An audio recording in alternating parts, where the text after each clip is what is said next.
I've been teaching for 5 years, and over the last couple of years, I've been rejuvenated and excited by the possibilities large language models give us as teachers to support each other, to reduce our stress and the prep time. I don't know about you, but I've been finding the administrivia, the bureaucracy is ever increasing.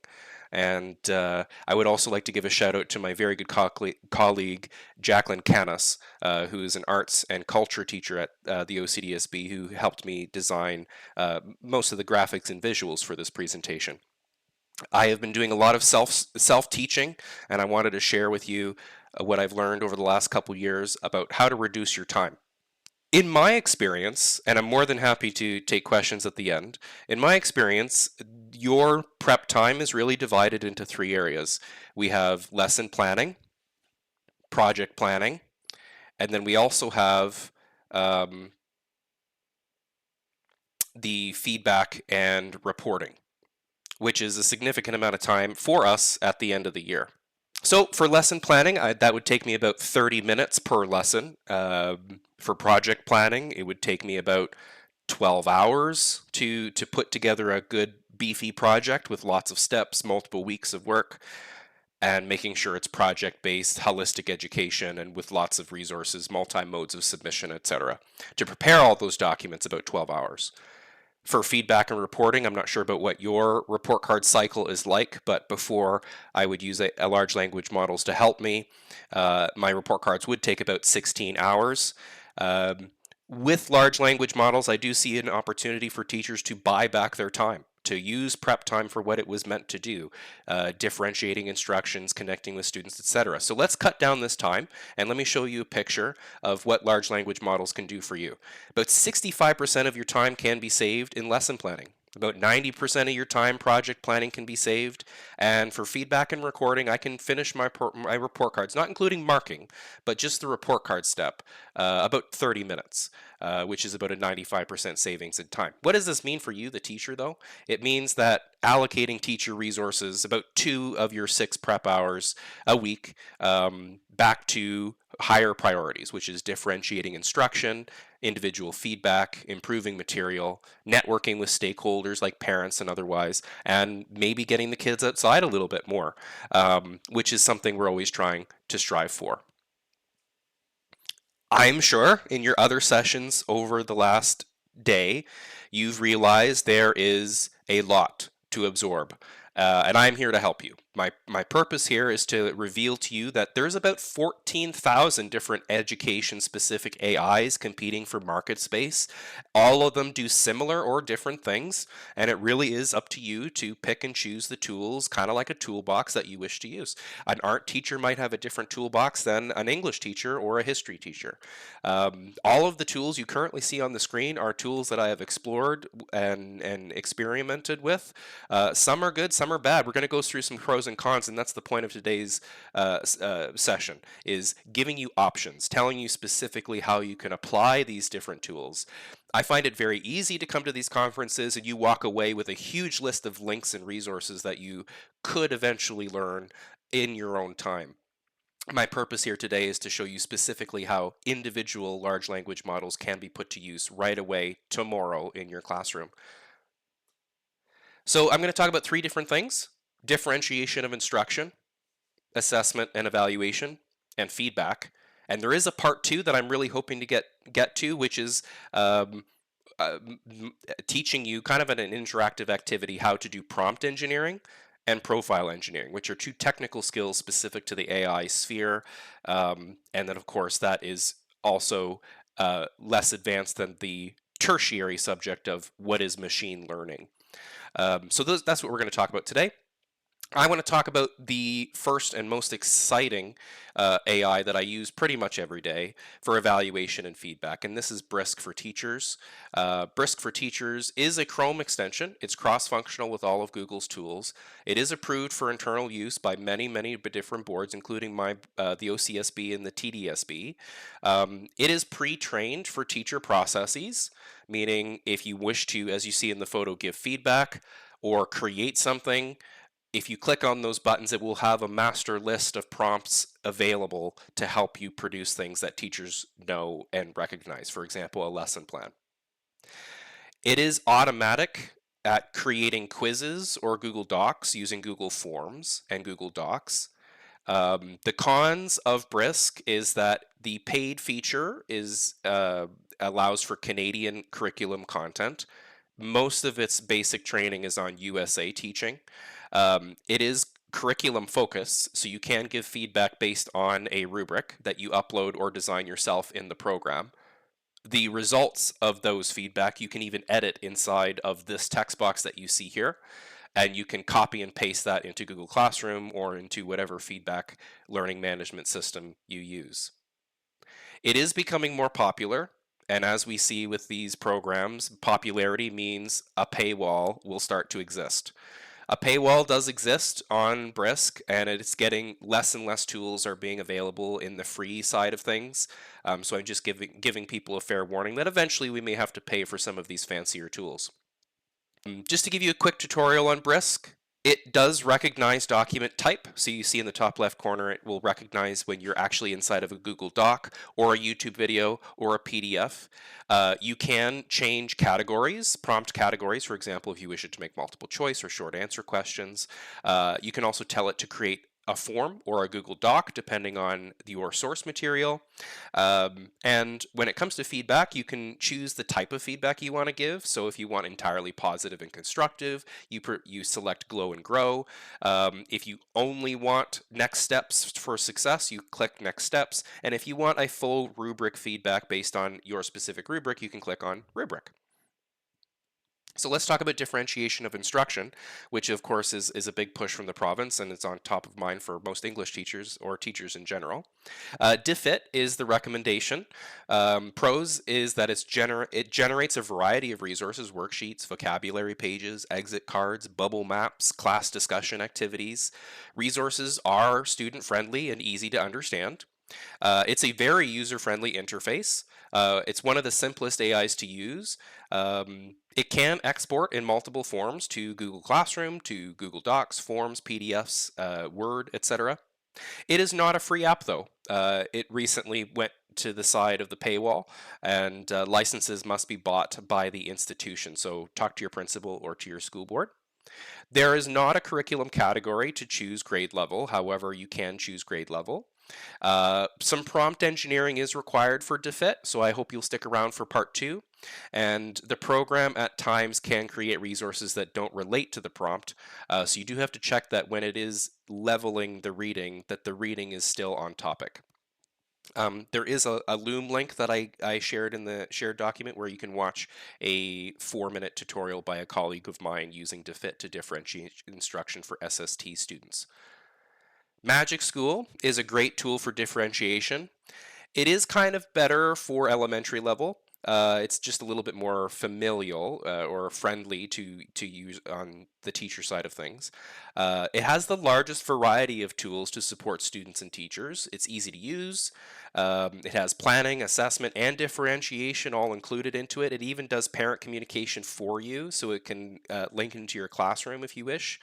It does have an IEP tool to develop IEPs, and it also can read IEPs and develop resources to ensure that your lessons and material is lining up to the IEP. It can't determine a learner's needs, so no machine learning is available by Magic School.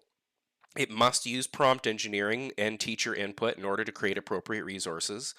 It does not know the tools and resources available at your school, so when you're doing some differentiation, it might not know the options unless you tell it what the options are. It does have a premium, and it's the most expensive tool I have in my suite of tools at $99 American each year. So let's talk about assessment. Quillbot is a absolutely free tool. It has unlimited uses for AI detection. It is my #1 tool for AI detection. It indicates in percentages and visually on the text how much is handwritten, AI generated, or AI generated but paraphrased. It is superior for this reason than Grammarly. Grammarly does plagiarism in general, but Quillbot is a much better plagiarism checker for AI use. It does have some cons. It's based on probability, therefore cannot use 100% accuracy. So I just warn you to use language like, well, a certain percentage of risk was in your submission, student number 12, and we're just going to ask you to resubmit that. Depending on the writing style, it can detect handwritten work as AI generated. So if your student writes robotically, it may mistake the content as AI generated. It can be fooled by AI generated work. For example, asking ChatGPT to write something entirely unique will produce something entirely unique. And Quillbot may or may not be successful at detecting that. And the video is available in our shared document as well. But I don't want to watch it. Thanks. All of these links are available to you in the shared document. Gemini is, if any of your boards are Google server, you've already been pushed this update. Google didn't give us any option with Gemini. They pushed the update to all users in workspaces. It is very current. It is the most direct in terms of creating a result. It can access and process best possible answers from Google's search engine. So that does have some limitations. It does provide multiple draft outputs for each of your refined answers. So you can choose amongst the best output to pick your favorite. It's cross-functional with the workspace now, and you can see in the little 3x3 grid, there's a 7-minute playlist there that I've linked in the shared document telling you how all the cross functions work, and some of these are even specific to teacher usage. It does disagree with you sometimes. I find Gemini is so algorithmically linear in thinking that it will disagree with you based on your prompt outcome. So if your prompt outcome, for example, produces an ethical dilemma, it will tell you I need to stop, and it will not do that anymore. Sometimes it does have an existential crisis. For example, Google is trying to figure out why in the background programming it's complaining of abuse by users. So it's having some existential crises at the moment. Gemini is not at all private. Everything you input into it is recorded and used for Google AdSense. It is also included for the training of future models. So we're currently on ChatGPT 4. Anybody who participated in ChatGPT 1, 2, or 3, their inputs were included in the training of ChatGPT 4. So if you included any student information into your prompting, that would most likely be a breach of privacy and security. It does require extensive prompt engineering to produce a specific output. So I have included these two links for you. Google's Generative AI for Educators course. It takes about 2 hours, and it does give you a little tech token that you can put in your email or onto your LinkedIn if you want. Which I encourage you to add me on LinkedIn if you want to see my version of it. There's also a PDF here that I do give to parents. It's called the Guardian Guide to AI, and it's just helpful to keep parents informed of the risks, and also kind of teaches them that their student might try to plagiarize unintentionally if they use AI content. No, we don't. We can't hear the video, so we can't listen to it. Thanks. So let's just think of a case study for a moment. We're always trying to reach the student where they're at, and in Ontario, we have a document called Growing Minds that encourages us to use culturally responsive and reflective pedagogy. We can do this in one of two ways with large language models. For example, we can start with the glowing success that a student has experienced using a creative interest in your class. I'll use an example of one of my students this year was having trouble engaging, but he picked up a philosophy book and was really engaged with that. I have a success criteria that I generated for specific curriculum, and I asked a large language model to use the student's creative interest to create a description of a project, the steps to success, the learning outcomes, the success criteria, and the rubric, and I was able to do that in about 10 minutes while the student was sitting beside me having a behavioral moment. It does also produce an exemplar that the student could see. And then you can even use Brisk, for example, to create documents and share that with the student immediately, which is kind of like your creation of a development workspace, a controlled workspace for the student to put those creative interests, and you get some observation and some success criteria. For evaluation and feedback, I'm specifically talking about marking and report carding. ChatGPT is pretty good. It can take a lot of data. Its limit is actually 1,300 points of reference. Um, it does have the greatest. It's designed to please you, making it the best program for profile engineering. And I'll define profile engineering later. But basically, you can tell ChatGPT how you wish to be treated, and it will treat you in that way forever. It is like autofill, but better. It is strongly a text generation focus. It does have some other AI components that can image generate, but sometimes you'll ask it to image generate and it just won't do it because it says, I don't think I can do that. It is focused entirely on user satisfaction. So it will lie to you if it thinks that lie would make you happy.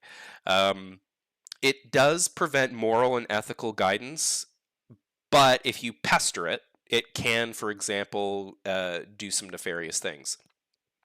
It adequately avoids plagiarism checkers now. ChatGPT 4.0, the most recent and paid version, does pass human quality. It lacks citation ability though. So it does not provide citation unless you specifically ask it to, which is where we can gain our plagiarism checks back. It is technically 18 plus, which means you might need parental consent for students to use it. It doesn't have an age verification though. They ended age verification last year, which means students can join it right now as a guest. They don't even need a login. It can be manipulated, and there are some autonomy concerns. For example, it does take things from sources on the internet without telling you what those sources are. For example, it doesn't quote or source things. The most recent version has been specifically designed to be a tutor. And I did include this link in the shared document. It's Salman Khan, the director of Khan Academy, using his own son as a guinea pig to learn a math lesson on Pythagoras' theorem. And the conversation, and it is a conversation between ChatGPT and Salman Khan's son. An amazing experience if you want to go watch that. Nope, nope, one more. So when it comes to report carding, I already said ChatGPT has about a data limit of 1,300 points of data. Well, luckily, in our school board, the OCDSB, if you've never taught a course before, it might take you 16 hours to complete your comments, select which students are getting which comment, maybe do a little copy and pasting to try to save time. But yes, 16 hours total. Let me show you how to get that down to 30 minutes, which is an 80% reduction in workload. If we divide the approved comment bank of the OCDSB, which I think is pretty similar to other boards, there's 3 subject areas. There's by subject, and then those subjects are subdivided by strengths, areas of growth, and next steps. Each of those has a spreadsheet of about 1,000 comments. So we would take on the left the thought bubble, create a report card comment for my class using the Ontario Provincial Curriculum document for my course code. I will provide a spreadsheet of approved comments, use the list to create a level 4, a level 3, and a level 2 comment in strengths, in growth, and in next steps. And then I moved and that was a limit of its task, because as I said, it has a limit of 1,300 data points. So it took those comments and synthesized it. And then we would look at the second thought bubble, which is now that I have a level 3, level 4, and a level 2 comment for each criteria, take the 3 paragraphs, keep as much content as you can, and rewrite them into a combined short paragraph. And for example, my board just issued a new directive that we can only have 3 sentences in comments. So I would also include there that it must be a maximum of 3 sentences. Combination can be according to teacher preference and triangulation of data, which I encourage, of course. You shouldn't be robotic in your commenting. But from this process, in 30 minutes, I got a Google document with a level 4, 3, and 2, strengths, growth, and next step, along with some personalized comments as well. So for example, interview is requested. So that's how you reduce report carding for a brand new course that you've never taught before from 16 hours to 28 minutes. Perplexity is my second favorite large language model. It is a cell phone application, and it is my number one recommendation to students who are facing equity problems. Most students do have a cell phone. So it does create kind of like a mini Wikipedia for each and every question you provide it. It does provide sources, which makes it superior to both Google and ChatGPT. It does also prompt the student with follow-up questions. So if we're starting with a history project in Rome, it will also ask follow-up questions of, perhaps, for example, how does this relate to a Greco-Roman period? Just kind of contextualizing the time frame a little bit. It is also better than Google search, and for the first time in Google's history, they actually saw a 3% market share reduction in search engines because of this program. It does have some cons. Anything beyond text is a premium, but a lot of its benefits are text-based, so I don't actually think that's a huge problem. It uses general internet search bias, meaning if there's a bias on the internet, it will include that bias in the answer. It is not very detailed. It does try to synthesize a lot into a mini Wikipedia style, so it gives you a brief explanation followed by some sources, followed by follow-up questions, and that's it. It has difficulty doing comparative tasks. So for example, the last slide of creating report card comments, Perplexity is probably not the AI I would use because it doesn't do comparative tasks very well. Because it takes things from the internet, it does have copyright infringement issues. Perplexity says that is solved by providing sources. So I guess we're just back to making sure our students create works cited pages. So I do include this link. This is developed by the arts department of my school board, and I asked permission to share it with you. It's kind of a do's and don'ts for teachers, and here's some brief advice I have for you. If you're just starting out with large language models, this is my advice for you. Do use large language tools to support teaching practice. For example, enhancing your own work, making your time less, and improving your feedback. Don't assume all language models are the same. As I've said, there's pros and cons to each of them.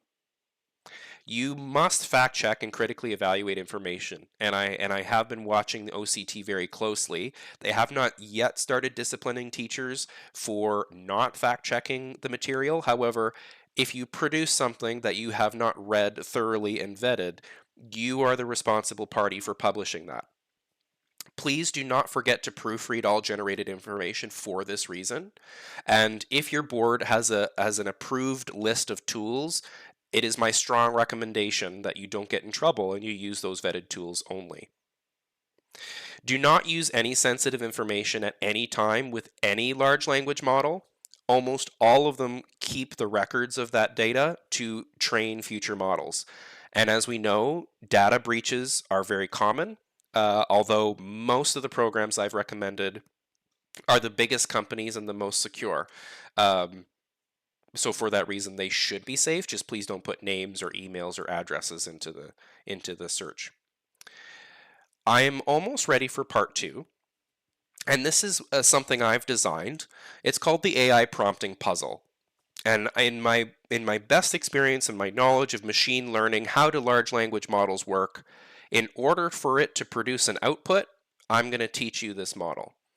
So if you're ready to proceed, I think I've got time. Yes, I do. Cool. First of all, I just want you to choose one project in your practice that you teach all of the time. Take the exemplar and take perhaps maybe one technical skill and replace those things with something a large language model produced. That's your homework for today. How would you do that is what I'm about to talk to you about. And just to let you know how fast this is moving, for example, the OCSB is providing guidelines to teachers with prior teacher approval. AI can be used for specific steps of a project. And in my course outlines now, it does say, unless a teacher specifically says a success criteria can be accomplished by the use of a large language model, it is not approved. For example, the BC Ministry of Health is also saying to teachers that every student has the right to use AI in any subject to assist with learning. So if it's starting in the West, it will come to the East pretty soon. And I do include this in my course outlines now as well. Subject to teacher approval, all assessments can be made a verbal assessment, meaning if you can't speak it, then you don't know it. So what is prompt engineering? I've said that a lot today, and you're like, what the heck is this guy talking about? Prompt engineering. What is even a prompt? Well, a prompt is a technical skill specific to this industry. And you can go to Indeed, and you'll actually see uh, not Grammarly, Forbes put out data a couple months ago. 1/10 of all Indeed job ads now have prompt engineering as a technical skill requirement. Um, and in certain industries, that number is much, much higher. It is the technical skill of crafting instructions to your AI. Understanding how AI models work so you can design singular commands to get accurate and relevant outputs. This must be done, and this is how I'm getting students in love with grammar and composition again, because that's all large language models know, is grammar and composition. Just to keep things brief, how large language models are trained is they spend about 3 months for basic models, about 3 months just absorbing data, and that data is large libraries of text. And what the AI will do is provide alphanumeric codes to the character and character location of each and every letter, of each and every word in each and every sentence, and produce algorithms for similar outputs. So for example, if you ask it for apples, it will look in its algorithm for every single use of apple and try to find the best possible output. However, the word apple has A, P, P, L, E in it. There's a couple other words that may be similar. They might have an A, they might have a P, they might have an L, they might have an E, which is why large language models sometimes produce incorrect information. But that's not their fault, it's how they were trained. So, in one complete sentence, and this has to be a complex sentence, of course, a compound sentence with multiple fragments, because it requires 4 things. We must teach our students verb tense and verb choice, to be specific. And that is for the action. Your sentence must begin with an action verb. Then you move on to creating a parameter, the limits of data you wish the AI to use. I wish you to talk about this thing, but not that. Finally, if there's a process that you need to include, for example, writing an essay, perhaps including the specific style of essay you want or the writing style you want. I need an MLA essay. No, I need a Chicago essay. No, I need an APA essay. And then finally, limits. This is the limits of output, not the parameters. Some people ask me what the difference is. Parameters is the parameters of data included to produce the output. Limit is the limits you want on the output. So I only need a 1,500 word essay, not a 3,000 word essay. That is something the AI needs to know. Otherwise, it will go to its source material and try to find the best possible length to try to make you happy. It's a little different than profile engineering. Profile engineering is the technical skill, which is kind of like a step up from prompt engineering. It is when you start keeping an AI alive, meaning open, and you're not closing it and you're not wiping the data each time. You're allowing it to learn from you, and you're allowing it to learn how you wish to be personalized. It requires understanding of how large language models learn, so that 3-month period, you might need to go and learn how that works, to curate information and best tailor responses to specific needs. So for example, I do have a ChatGPT session open where I've trained it on behavior management skills. And I will talk to it about behaviors my students have displayed, and it will provide me suggestions on how I can re-engage that student. And it's very cool. Every once in a while, I'll ask it to produce a lesson, and it will differentiate that lesson without me telling it to, based on a specific student. So for example, I need a project based on this PDF document. It will say at the end of the output, oh, and by the way, you previously asked us for this accommodation. Here is that output with the accommodation. You didn't ask for it this time, but you're welcome. The best program I've learned for profile engineering is actually not Gemini. It's another tool produced by Google, and it's called Notebook LM. Notebook LM is something you design. It's a large language model that you provide the library. So that library that ChatGPT read for months and months and months and months and months, which is, by the way, Wikipedia prior to 2022. It read all of Wikipedia prior to 2022. You provide the information to Notebook LM, making it the most trustworthy and probably the most safe large language model because you build it. The outputs you ask it for are based on how you built it, and it does not collect.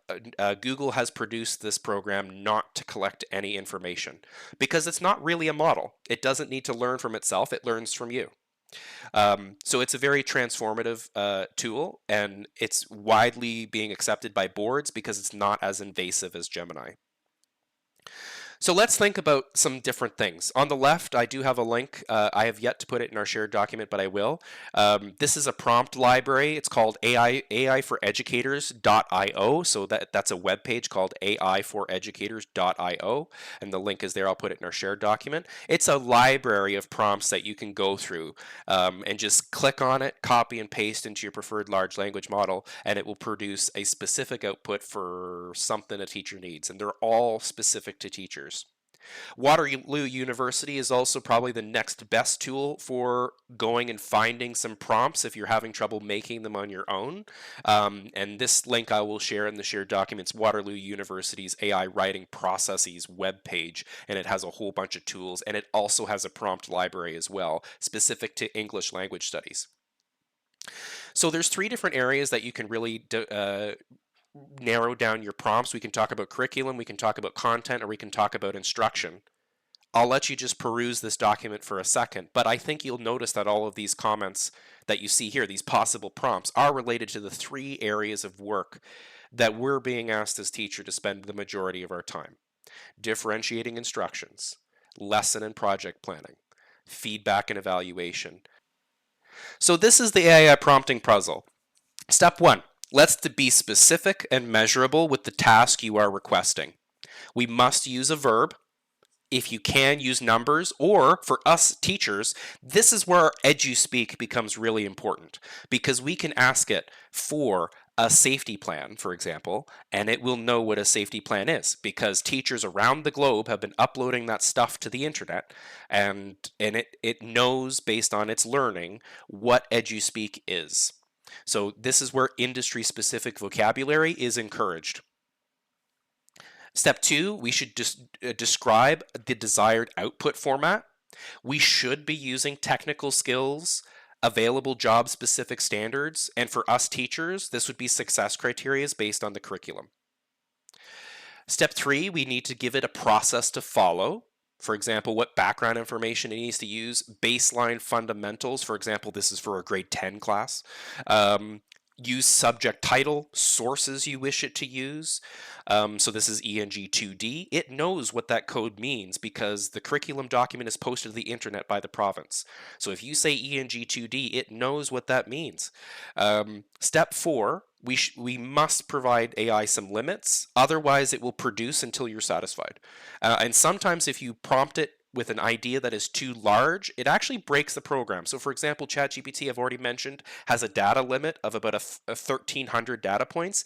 If you ask it to generate something in a prompt that requires more data than 1,300 data points, it will break and you'll see a stop. It will actually put a stop sign on ChatGPT saying your prompt was too big, your query was not able to be completed. So step 4, we do have to provide limits, otherwise it might break your large language model. All of these things, once we've defined them, we do have to craft the simplest form of a compound or complex sentence as possible. Action plus parameters plus process plus limits will produce a complete sentence and hopefully the best possible answers. But as I teach my students in class, you might need to do this multiple times, because AI will try to satisfy you. If you're not satisfied, that is not permission to give up. You should continue in your learning, continue in your exploration, and this is how we develop critical digital literacy in our students using large language models.